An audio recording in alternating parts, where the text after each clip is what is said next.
교우 여러분 밤새 안녕하셨지요? 4월 5일 화요일 아침에 나누는 보리떡입니다. 오늘 함께 볼 말씀은 마태복음서 12장 20절에서 21절입니다. 정의가 이길 때까지 그는 상한 갈대를 꺾지 않고 꺼져가는 심지를 끄지 않을 것이다. 이방 사람들이 그 이름에 희망을 걸 것이다. 아멘. 오늘 묵상의 제목은 기후정의입니다.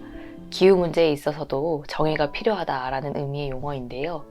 이 기후정의를 이루는 일은 기후변화로 인한 피해가 모두에게 동등하게 돌아가지 않는다는 것을 인식하는 데서부터 시작합니다. 사실 기후변화는 우리 모두가 직면한 문제입니다. 어떤 나라도 어떤 집단도 누구도 피해갈 수 없는 그런 문제이지요. 그런데 기후변화로 인한 그 피해는 동등하게 돌아가지 않습니다.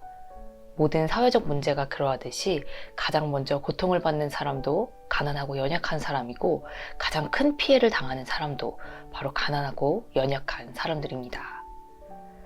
기후변화의 원인이 되는 이산화탄소를 배출하는 사람들은 사회 경제적으로 높은 지위에 있는 국가나 기업, 개인인데 이들은 개발도상국에 살고 있는 사람들보다도 이산화탄소에 대한 책임이 훨씬 더 크지만 안타깝게도 기후변화로 인한 피해는 거꾸로 돌아갑니다.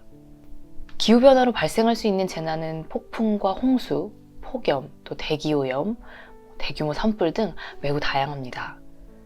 우리는 이런 일들을 자연재해라고 부르지만 사실 기후변화로 인한 재해는 인간이 빚어낸 재난, 인재나 마찬가지입니다. 그리고 소득이 적은 사람들, 장애가 있는 사람들, 노인이나 어린아이들, 우리가 사회적 약자라고 부르는 사람들은 이 재난에 훨씬 더 취약합니다. 가장 먼저 온몸으로 이 재난을 겪어내야 하고 재난으로 인한 사회 구조나 경제적인 구조의 변화는 이 사람의 삶을 가장 먼저 위협합니다.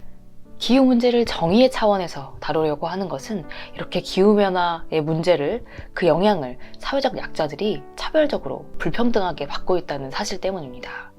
기후정의는 기후변화로 인한 불평등과 양극화 문제를 이 세상에 널리 알리고 또 기업과 국가가 배출하는 이산화탄소와 온갖 유해물질들에 대해서 기업과 국가가 사회적 책임을 지고 역사적 책임을 질 것을 요구합니다. 기후정의를 바로 세우는 것은 바로 오늘을 살아가는 우리 그리스도인들의 가장 큰 과제 중 하나인 것이지요. 이런 책임감으로 기독교 환경운동연대라는 단체는 10여 년 전부터 급격한 사막화를 겪고 있는 몽골에 나무를 심기 시작했습니다. 우리는 몽골 하면 평화로운 넓은 푸른 초원을 떠올리고 또 그 위를 이렇게 거닐면서 한가롭게 풀을 뜯는 가축들을 떠올립니다. 그러나 지난 몇십 년 동안 아름다운 호수와 숲이 사라지기 시작했고 몽골 땅의 90% 이상의 땅에서 사막화가 진행되고 있습니다. 강수량이 줄어들고 지구온난화로 인해 토지의 태화가 빨라지고 또 해충과 설치류가 많아졌고 또 유목 위주의 이 산업구조를 가진 몽골에서는 양과 염소 등 가축수가 폭발적으로 증가하기 시작하면서 이 초지가 아주 빠르게 황폐해지게 된 것이지요. 또한 광산과 관광지 개발, 또 연료로 사용하기 위한 산림을 도벌하는 일들이 많아지면서 사막화가 계속 부추겨지고 계속 사막화가 진행되고 있습니다. 이 몽골의 사막화는 속도와 편리함, 중요하게 생각하고 그것을 추구하는 우리의 문명이 이 땅을 얼마나 황폐하게 만드는지를 가시적으로 눈으로 직접 볼 수 있게 만드는 그런 일이기도 했습니다. 이런 몽골 땅에 기독교 환경운동연대라는 단체가 숲을 만들기로 결정하고 10년이 넘는 긴 세월 동안 약 3만 그루 이상의 나무를 그 땅에 심었습니다. 물론 나무 수만 그루를 심는다고 해서 거대한 사막화 현상을 근본적으로 해결할 수는 없습니다. 그럼에도 불구하고 이 단체가 이런 시도를 했던 것은, 그리고 이렇게 긴 세월 동안 그 나무 심기를 멈추지 않고 계속하고 있는 것은 생명의 기운이 꺼져가는 곳에 생명의 조짐을 일으키는 것이 바로 우리 그리스도인들이 해야 할 일이었기 때문이었습니다. 긴 세월 동안 나무를 심어서 숲을 만든 이 기독교 환경운동연대는 이 숲을 은총의 숲이라고 이름 지었습니다. 상한 갈대를 아주 꺾어버리지 않고 꺼져가는 등불을 끄지 않으시는 그 주님의 은총을 기억하면서 이들은 나무 심기를 계속했고 10년이 넘는 세월이 지나자 이 은총의 숲에는 새들이 깃들어와서 쉴 수 있는 그런 숲이 되었습니다. 이 은총의 숲에 심은 나무 중 하나가 비술나무라고 합니다. 비술나무는 느릅나무에 속하는 나무로서 물이 많은 지역뿐만이 아니라 건조한 땅에서도 잘 자랍니다. 건조한 환경에서 비술나무는 넓은 잎을 좁게 만들고 또 자기 안에 있는 세포의 밀도를 높여서 살아남는다고 합니다. 척박한 환경에서 빠르게 생장하지는 않더라도 내적으로 자기를 단단하게 채워가고 있다는 것이지요. 또 비술나무는 물기 없는 건조한 땅에서는 뿌리를 수백 미터까지 깊게 뻗어가면서 물기를 찾아 간다고 합니다. 모래바람이 불어와서 줄기가 모래에 묻히게 되어도 기어이 몸을 일으켜내고 또 꺾인 가지나 뿌리에서도 계속 싹을 틔워내면서 비술나무는 척박한 환경에서도 생명을 이어가고 있는 것이지요.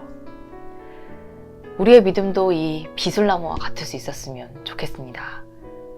우리 삶을 풍요롭게 하는 기름진 그런 자리에 머무른다고 하더라도 우리 스스로 주님께 가닿기 위해서 신앙의 뿌리를 깊게 내리지 않는다면 우리는 참 생명을 누릴 수 없습니다.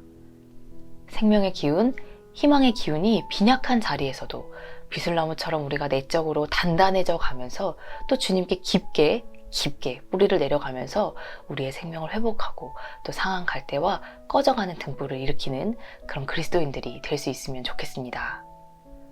사막화되어 가고 있는 땅에 나무를 심는 사람들처럼 생명의 불씨가 꺼져가는 그 자리에서도 포기하지 않고 생명을 심고 가꾸는 이들을 통해서 어디선가 분명히 생명은 계속 이어질 것입니다. 우리 그리스도인들은 정의가 이길 때까지 상한 갈대를 꺾지 않고 꺼져가는 심지를 끄지 않으며 생명의 기운을 이어가는 사람들입니다. 그리고 마침 오늘은 또 식목일입니다.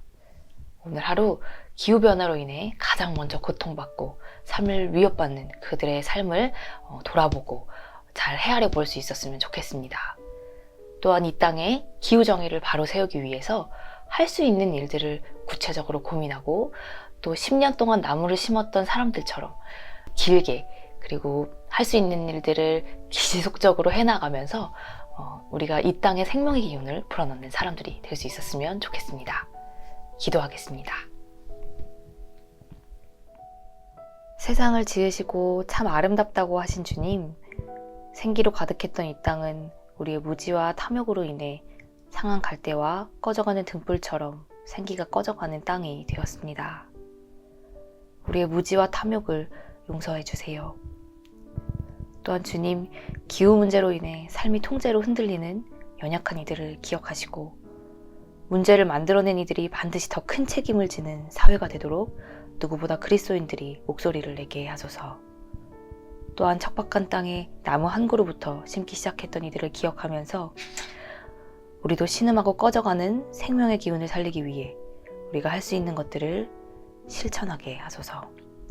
생명을 일으키시는 예수님 이름으로 기도드립니다. 아멘.